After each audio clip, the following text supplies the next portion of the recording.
Hello friend, this is Rashmi and welcome to my channel study with Rashmi. और आज हम लोग डिस्कस करने वाले हैं मल्टीपल चॉइस क्वेश्चन इकोनॉमिक्स में। इकोनॉमिक्स सीरीज जो ये चल रही है, ये चैप्टर वाइज एनसीईआरटी बुक को कवर किया जा रहा है।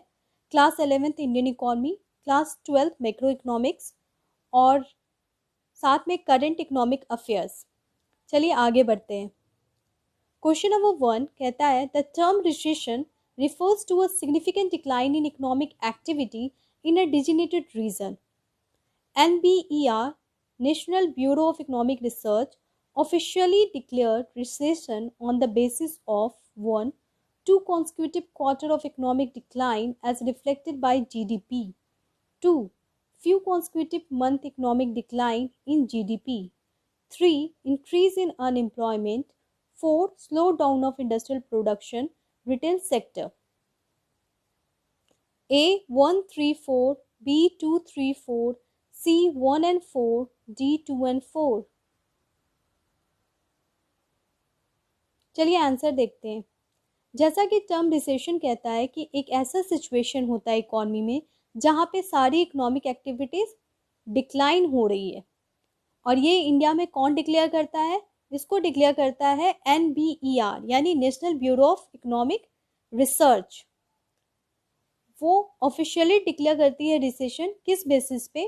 तो उस बेसिस को देखते हैं। तो जैसा कि क्वेश्चन कह रहा है इकोनॉमिक डिक्लाइन हो रहा है यानी इकोनॉमिक एक्टिविटीज डिक्लाइन कर रही है, यानी इंक्रीज इन अनएम्प्लॉयमेंट तो होगा और slow down of industrial production and retail sector भी होगा। यानी कि ABCD ऑप्शन में A एंड B के होने के पूरे चांसेस हैं। तो C और D को हम लोग एलिमिनेट कर देते हैं। A एंड B में देखते हैं। ऑप्शन A कहता है 134 और ऑप्शन B कहता है 234, यानी 1 या 2 कौन सा होगा? ऑप्शन 1 को देखते हैं तो वो कहता है कि इकोनॉमिक डिक्लाइन होना चाहिए 2 consecutive quarter of economic decline, यानी कि GDP 2 क्वार्टर में डिक्लाइन होना चाहिए। और ऑप्शन बी कहता है या ऑप्शन 2 कहता है कि GDP का कुछ मंथ डिक्लाइन होना चाहिए। तो NBER यानी national bureau of economic research के अंतर्गत few consecutive month of economic decline in GDP ही कहलाता है रिसेशन। यानी कि यहाँ पे आंसर नंबर बी यानी 2 बिल्कुल, आंसर नंबर बी बिल्कुल सही है। ठीक है, तो answer is B 2, 3 and 4। You can check through Investopedia website. Now move to another question. Question number 2. RBI can vary cash reserve ratio between from 3% to 15%, B from 4% to 10%, C from 3% to 15%, D non। Question number 3 भी देख लेते हैं। At the time of recession, demand for money become horizontal as it is the condition of liquidity preference, liquidity crunch, liquidity trap, credit crunch।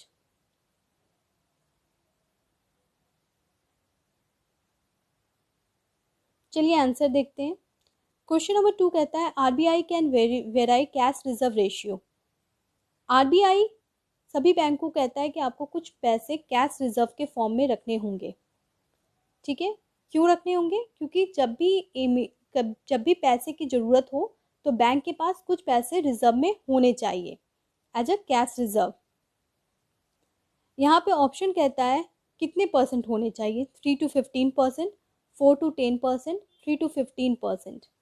तो ऐसा है कि 2007 में RBI ने अपनी सीलिंग को हटा दिया और अब RBI ने कोई भी फिक्स परसेंटेज नहीं रखा है CRR के लिए, इसलिए यहाँ पे आंसर डी हो जाएगा यानी कि नॉन। ठीक है, तो RBI ने कैश रिजर्व रेशियो कोई फिक्स टाइम नहीं रखा है, फिक्स परसेंटेज नहीं रखा है RBI ने। क्वेश्चन नंबर 3 पे आते हैं। At the time of recession demand for money become horizontal as it is the condition of liquidity preference, liquidity crunch, liquidity trap, credit crunch. Economy में जनरली आप NCERT book में या कहीं भी कोई बुक पढ़ते होंगे तो उसमें ग्राफ बहुत देखते हैं। घबराने की जरूरत नहीं है, बहुत ईजी है और बहुत सिंपल है। इसको मैं ग्राफ से आपको बताती हूँ। एक्चुअली में क्या होता है कि ये जो y है उसको कहा जाता है रेट ऑफ इंटरेस्ट, ठीक है, और ये जो x है उसको कहा जाता है डिमांड फॉर मनी। इकॉनमी में क्या होता है कि रेट ऑफ इंटरेस्ट अगर ज़्यादा है तो डिमांड ऑफ मनी कम है, और जब रेट ऑफ इंटरेस्ट कम होता है तो डिमांड फॉर मनी बढ़ जाता है। सही है ना? रेट ऑफ इंटरेस्ट जब बैंक हमें लो रेट ऑफ इंटरेस्ट में देती तो हम क्या करते हैं, पैसे ज़्यादा लोन लेते हैं, ठीक है। तो डिमांड फॉर मनी बढ़ जाता है जब रेट ऑफ इंटरेस्ट घटता है। एक सिचुएशन आता है इकॉनमी में जब ये जो डिमांड फॉर मनी घटता नहीं है, वो हॉरिजेंटल हो जाता है। रेट ऑफ इंटरेस्ट कितना भी कम हो, डिमांड फॉर मनी घटता नहीं है, वो हॉरिजेंटल हो जाता है, यानी कि स्ट्रेट हो जाता है। उसके कंडीशन में ये कब होता है, ये एक्चुअली में रिसेशन के टाइम में होता है, ठीक है। तो eight the time of recession demand for money become horizontal, और इस कंडीशन को क्या कहते हैं, इसको लिक्विडिटी प्रेफरेंस कहते हैं, लिक्विडिटी क्रंच कहते हैं, लिक्विडिटी ट्रैप कहते हैं, या क्रेडिट क्रंच कहते हैं। तो चलिए इसको देखते हैं, इसको क्या कहते हैं। At the time of recession, demand for money become horizontal as it is the condition of liquidity trap, ठीक है। तो उस कंडीशन को लिक्विडिटी ट्रैप कहते हैं जब डिमांड फॉर मनी क्या हो जाता है, हॉरिजेंटल हो जाता है। Macro economics, NCERT class 12 chapter number 4 income and employment से आप इसको चेक कर सकते हैं। Liquidity trap, liquidity trap is a situation when people prefer to hold money rather than invest it, ठीक है। डिमांड फॉर मनी बिल्कुल हॉरिजेंटल हो जाता है रेट ऑफ इंटरेस्ट के घटने के बावजूद भी, क्योंकि पीपल प्रेफर करते हैं पैसे को होल्ड करना। जैसा कि आज का सिचुएशन है, आज रिसेशन टाइम है और एक कोविड-19 पीरियड है, तो हम लोगों को नहीं पता कि आगे क्या होने वाला है, तो अनएक्सपेक्टेड प्रॉब्लम भी आ सकता है। तो हम लोग क्या कर रहे हैं, अपने पैसे को होल्ड कर रहे हैं, यानी जमा कर रहे हैं, न कि इन्वेस्ट कर रहे हैं। तो अभी कैसा सिचुएशन है, लिक्विडिटी ट्रैप का सिचुएशन है। लिक्विडिटी प्रेफरेंस क्या होता है, liquidity preference is a situation when people prefer to hold money for speculation. Speculation term economics में आप सुनोगे, इसका मतलब होता है जमा करना, यानी कि पैसे को स्टोर करना, ठीक है। लिक्विडिटी प्रेफरेंस यानी लिक्विडिटी प्रेफरेंस, जब भी आप इकोनॉमी में लिक्विडिटी वर्ड सुने तो इसका मतलब होता है मनी। एग्जैक्ट मनी नहीं होता है मनी, लेकिन आपको समझाने के लिए मैं बता रही हूँ कि जब भी आप लिक्विडिटी टर्म सोचे तो मनी सोचे, तो मनी को प्रेफर केयर करना, यानी मनी को अपने पास रखना। तो लिक्विडिटी प्रेफरेंस क्या हुआ, is a situation where people prefer to hold money for speculation, यानी कि बाद में खर्च करने के लिए लोग क्या करते हैं, पैसे को होल्ड करते हैं, उसको कहते हैं लिक्विडिटी प्रेफरेंस। लिक्विडिटी क्रंच क्या होता है, क्रंच यानी कम हो जाना, तो लिक्विडिटी क्रंच यानी मनी का क्रंच हो जाना, यानी मनी का कम हो जाना। तो liquidity crunch is a situation of short supply of money in the money market, यानी मनी मार्केट में पैसे का क्रंच हो जाना, यानी पैसे का कम हो जाना, लिक्विडिटी क्रंच कहलाता है। क्रेडिट क्रंच किसको कहते हैं, credit crunch is a situation of short supply of money in a loan market. Loan markets में क्रेडिट का क्रंच हो जाना यानी कम हो जाना, उसको कहते हैं क्रेडिट क्रंच, ठीक है। आई होप आप बहुत सारे न्यू टर्म्स सीखे होंगे। क्वेश्चन नंबर 4 पे आते हैं। Speculation demand for money is a function of 1 income, 2 rate of interest, 3 profit, 4 saving. अभी जैसा कि मैंने आपको डिस्कस किया था demand for money and rate of interest, एक बार फिर से देखते हैं। यहाँ पे मैंने आपको डिस्कस किया था कि y पे होता है रेट ऑफ इंटरेस्ट और x पे होता है डिमांड, ठीक है। तो जब रेट ऑफ इंटरेस्ट हाई होता है तो क्या होता है, डिमांड फॉर मनी कम होता है। जब रेट ऑफ इंटरेस्ट कम होता है तो क्या होता है, डिमांड फॉर मनी ज़्यादा होता है, ठीक है। और इस तरह से ये लाइन बनता है, ओके। तो यहाँ पे क्वेश्चन पूछ रहा है the speculation for demand, the speculation demand for money is a function of, तो डिमांड फॉर मनी किसका फंक्शन है, ये फंक्शन है रेट ऑफ इंटरेस्ट का। तो ऑप्शन नंबर 2 इज करेक्ट। देखते हैं answer, answer is 2। Rate of interest.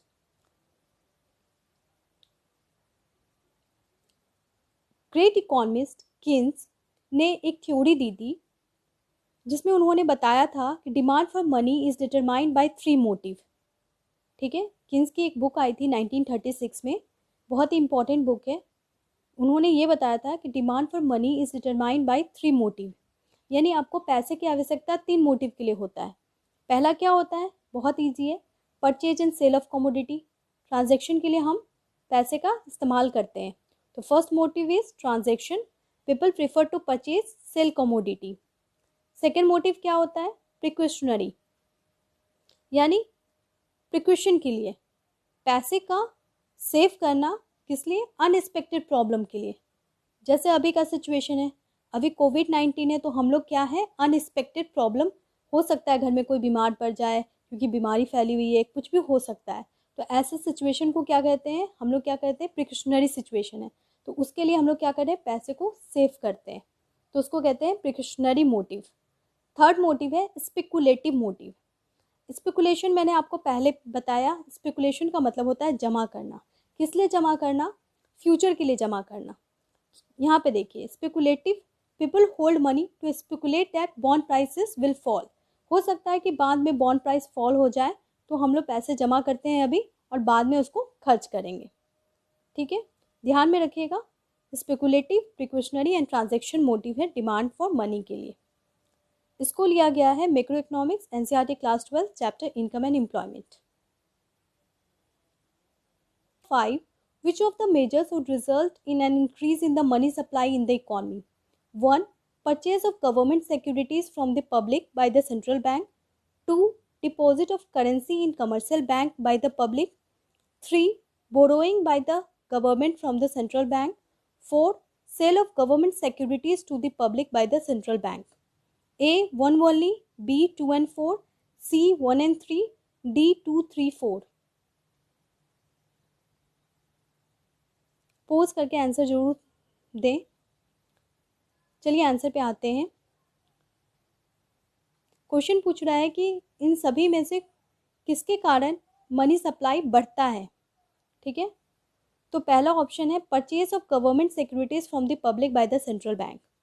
जब गवर्नमेंट सिक्योरिटीज परचेज करता है सेंट्रल बैंक पब्लिक से, तो क्या होगा, पब्लिक से वो परचेज करेगा तो पब्लिक को पैसा देगा, तो मनी सप्लाई बढ़ जाएगा। दूसरा, deposit of currency in commercial bank by the public. जब आप पैसे को कमर्शियल बैंक में डिपॉजिट करोगे तो मनी सप्लाई घट जाएगा। तीसरा, borrowing by the government from the central bank.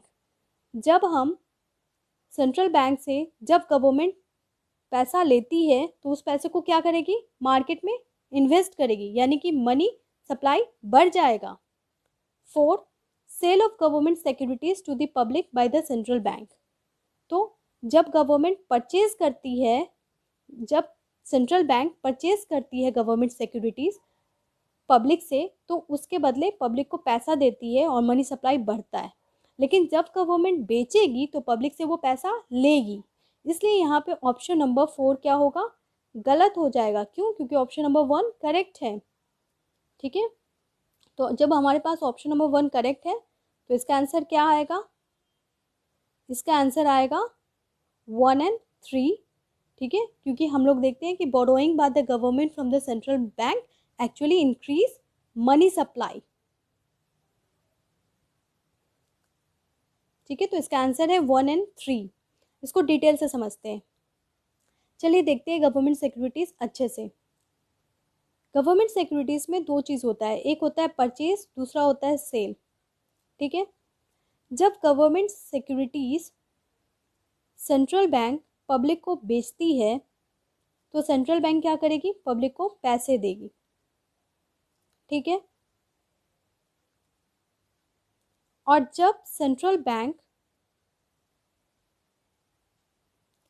Cell करेगी पब्लिक को सिक्योरिटीज, तो क्या होगा, पब्लिक को सेंट्रल बैंक को पैसा देना होगा। तो अब सेंट्रल बैंक के पास पैसा आ जाएगा ज़्यादा और मनी सप्लाई कम हो जाएगा। ठीक है, इसका मतलब कि मनी सप्लाई कब बढ़ता है, जब सेंट्रल बैंक परचेज करती है सिक्योरिटीज पब्लिक से।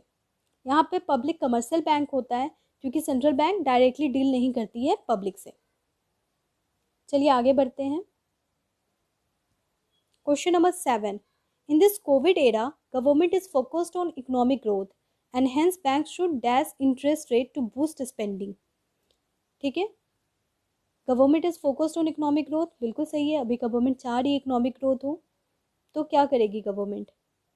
Increase, 1 increase, 2 decrease, 3 neutral, 4 not play any role.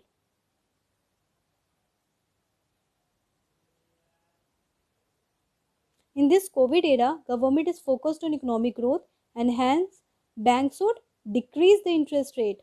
Interest rate को कम करेगी ताकि ज़्यादा से ज़्यादा लोग लोन ले और इन्वेस्टमेंट बढ़े। Low rate of interest will attract the people to take loan and invest money. Question number 8, consumption function describe the relation between consumption and income. If income is 0, consumption will be 1 0, 2 negative, 3 independent of income, 4 some consumption took place। चलिए answer देखते हैं। Economy में जब भी आप function word सुने तो इसका मतलब होता है रिलेशन। ठीक है, demand function, production function, consumption function, इसका मतलब क्या होता है? इसका मतलब होता है रिलेशन। ठीक है, तो कंजप्शन फंक्शन यहाँ पे किसका रिलेशन बता रहा है? कंजप्शन एंड इनकम का रिलेशन। जब इनकम 0 होता है तो कंजप्शन क्या होता है? ये हम सभी जानते हैं कि इनकम आपका 0 क्यों ना हो, आप कुछ ना कुछ तो कंज्यूम करोगे ही, इसलिए सम कंजप्शन टुक प्लेस। तो आंसर इस क्या हो जाएगा? इसका आंसर हो जाएगा 4 सम कंजप्शन टुक प्लेस। ठीक है, तो ये लिया गया है NCERT class 12 macro economics page number 54। Question number 9. According to Keynes, aggregate consumption is the function of 1. Previous disposal income, 2. Future expected income, 3. Current disposal income, 4. All of the above।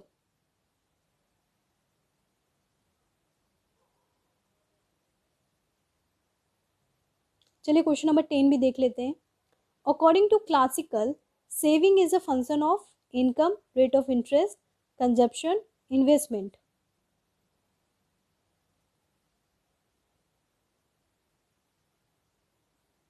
चलिए answer पे आते हैं। According to Keynes, aggregate consumption is a function of. Economy में जब भी आप aggregate word सुने तो इसका मतलब होता है टोटल। ठीक है, तो किन्स के अनुसार total consumption is a function of previous disposal income, future expected income, current disposal income, all of the above. क्या होगा आंसर? इसका आंसर होगा करंट डिस्पोजल इनकम। ठीक है, कंजप्शन हमेशा करंट की बात करता है। ठीक है, आपको नहीं पता ना कि आपका फ्यूचर अर्निंग क्या होगा, तो आप करंट पे ही बात करोगे। तो करंट डिस्पोजल इनकम ही तो क्रिएट करता है कि कितना कंजप्शन हो रहा है, कितना डिमांड क्रिएट हो रहा है। ठीक है, तो according to Keynes, aggregate consumption is the function of current disposal income. According to classical, question number 10 पे आते हैं। According to classical, saving is the function of income, rate of interest, consumption, investment. Economy में 2 concept हैं, एक classical और एक होता है मॉडर्न। क्लासिकल कॉन्सेप्ट का मतलब होता है इंडिविजुअल, यानी कि एक ऐसा टाइम जब इंडस्ट्रियल रेवोल्यूशन हुआ था और वहाँ पे सबसे मोटिव क्या थे? सबका मोटिव यही था, प्रॉफिट। तो क्लासिकल टाइम में सेविंग किसका फंक्शन है?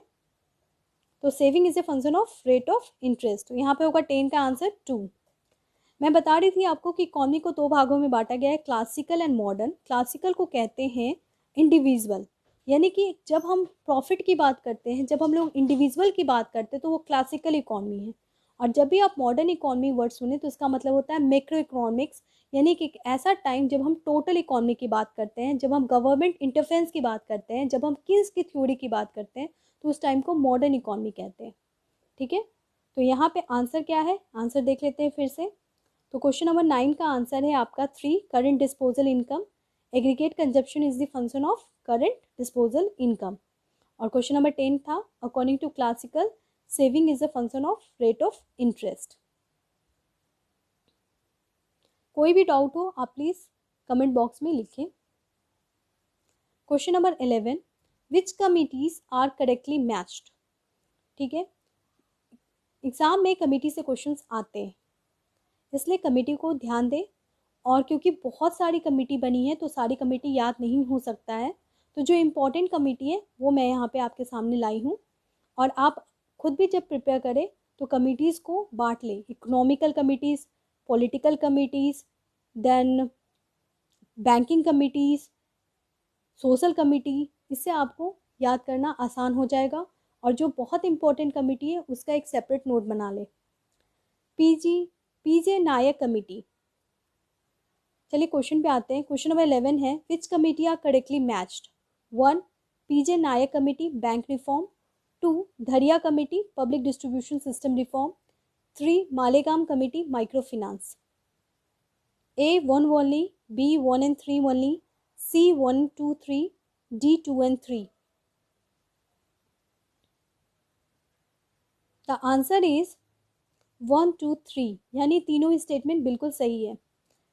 पीजे नायक कमेटी बैंक रिफॉर्म के लिए आया था। ठीक है, पीजे नायक कमेटी ने 2017 में बताया था कि हमारे total number of public sector bank कितने हैं, टोटल 27 हैं, जिसको रिड्यूस करके अभी 12 बना दिया गया है बैंक मर्जर के अंतर्गत। धरिया कमेटी रिलेटेड है पब्लिक डिस्ट्रीब्यूशन सिस्टम से और मालेगाम कमेटी रिलेटेड है माइक्रो फिनांस से।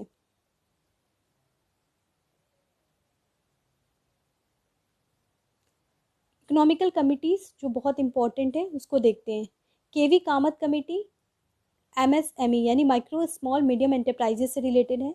धाबे committee pension scheme for unorganised sector से रिलेटेड है। Kumar Mangalam Birla committee corporate governance से है, बिरला बहुत बड़ी इंडस्ट्री है तो कॉर्पोरेट गवर्नेंस से रिलेटेड है। Bhagwati committee unemployment and public welfare से रिलेटेड है। सी राव कमेटी एग्रीकल्चर से रिलेटेड है। Abid Hussain committee small scale industries से रिलेटेड है। A C Shah committee non banking financial company से रिलेटेड है। सुशील मोदी कमेटी काफ़ी इंपॉर्टेंट है, जीएसटी से रिलेटेड है।